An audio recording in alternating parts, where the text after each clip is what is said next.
അസ്സലാമു അലൈക്കും. ഇത്താത്തയാണ്. ഭൂമിയിലുള്ളവരോട് കരുണ ചെയ്യുമ്പോൾ ആകാശത്തുള്ളവൻ നിനക്ക് കരുണ ചെയ്യും എന്നുള്ളതാണ് അല്ലേ. അപ്പോൾ നമ്മൾ ചെയ്യേണ്ടത് എന്താണ്? നമ്മൾ ഭൂമിയിലുള്ളവരോട് കാരുണ്യം ചെയ്യുക. കാരുണ്യം എന്ന് വെച്ചാൽ നമ്മളാൽ കഴിയുന്ന വലിയ കാര്യങ്ങളൊന്നും വേണ്ട കേട്ടോ. ഒന്ന് നന്നായി ഒന്ന് പുഞ്ചിരിച്ചാൽ പോലും മതി, അതൊരു ദാനമാണ്. അള്ളാഹുവിൻ്റെ കാരുണ്യം ലഭിക്കാത്തൊരു വിഭാഗം ആളുകളുണ്ട്.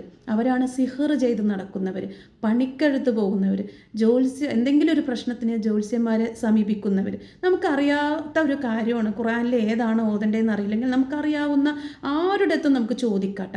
അതുപോലെയല്ല പിന്നെ നമ്മൾ ഈ പണിക്കെഴുത്തും ജ്യോത്സ്യരടുത്തൊക്കെ പോകുന്നത്.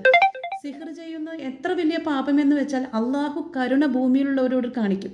പക്ഷേ നമ്മൾ സഹജീവികളോട് കാരുണ്യം കാണിക്കുന്നില്ല എന്നാണ്. ചെറിയ തെറ്റുകൾക്ക് പോലും അവരെ അങ്ങ് നശിപ്പിക്കണം എന്നുള്ള തീരുമാനം, അത് ആ ചിന്ത എന്നുള്ളത് നമ്മുടെ മനസ്സിൻ്റെ എത്രമാത്രം വലിയ വൈകൃതമാണെന്നറിയോ. അതുപോലെ അള്ളാഹുവിൻ്റെ കാരുണ്യത്തിൻ്റെ നോട്ടം നമുക്ക് ലഭിക്കില്ല എന്നുള്ളതാണ്. ഈ റമദാൻ മാസം ആഗതമായ വേളയിൽ ഇനിയിപ്പോൾ സിഹർ ചെയ്തിട്ടുണ്ടെങ്കിലും തൊണ്ടക്കുഴിയിലേക്ക് റൂഹ് എത്തുന്നവരെ, മരണം തൊണ്ടക്കുഴിയിൽ എത്തുന്നവരെ തൗബ സ്വീകരിക്കും എന്നുള്ളതാണ്. അപ്പം നമ്മൾ തൗബ ചെയ്ത് മടങ്ങുക.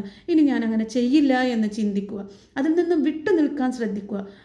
കുറച്ച് നാളുകൾക്ക് മുൻപ് ഒരു സ്ത്രീ മരണപ്പെട്ടിട്ട് അവരുടെ മരണം എന്നുള്ളത് ഭയങ്കര ബുദ്ധിമുട്ടുന്ന രീതിയിലും, അതുപോലെ മയ്യത്ത് കുളിപ്പിക്കുമ്പോഴും കണ്ടതും ഭയങ്കരമായി നമുക്ക് പുറത്ത് പറയാൻ കഴിയാത്ത രീതിയിലുള്ള കാഴ്ചകളാണ്.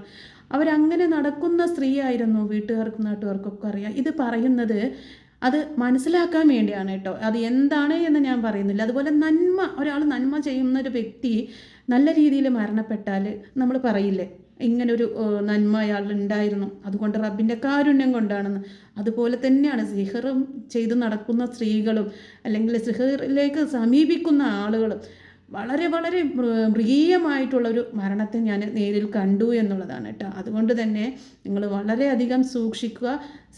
എനിക്കുണ്ടായ ഒരു അനുഭവം പറഞ്ഞെന്ന് വെച്ചാൽ, എനിക്ക് ഒരുപാട് നാളുകൾക്ക് മുൻപ് ഒരു തലവേദന വന്നിട്ട് പിന്നെ ഒരു ചേച്ചി എന്നോട് പറഞ്ഞു കേട്ടോ, ഏതോ ഒരു സത്യസന്ധമായിട്ടാണ് ഞാൻ പറയുന്നത്, ഏതോ ഒരു അമ്പലത്തിൽ നിങ്ങളുടെ ആളുകളൊക്കെ വരുന്നുണ്ട്, അപ്പോൾ അവിടെ പോയാൽ, ഞാൻ പറഞ്ഞ ആ വാക്ക് എന്നോട് പറയരുത്, ഞാൻ ഈ നിൽപ്പിൽ മരണപ്പെട്ടാലും എനിക്ക് കുഴപ്പമില്ല, എല്ലാ മതത്തിൽപ്പെട്ട എൻ്റെ സഹോദരങ്ങളോടും സ്നേഹമാണ്.